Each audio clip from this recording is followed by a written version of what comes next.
This station is activating the Houston Area Emergency Alert System. The National Weather Service in League City has issued a tornado warning for western Chambers County until 10:15 p.m. At 9:51 p.m., a severe thunderstorm capable of producing a tornado was located 7 miles northeast of Smith Point or 11 miles southeast of Beach.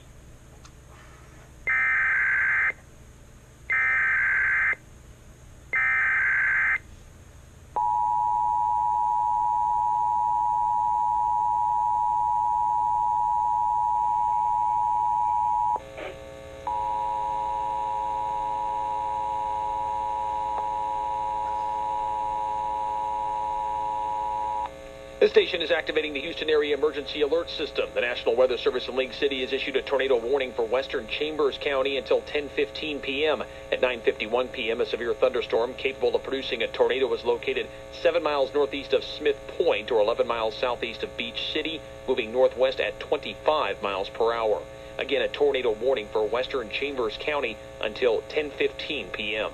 This concludes activation of the Houston Area Emergency Alert System.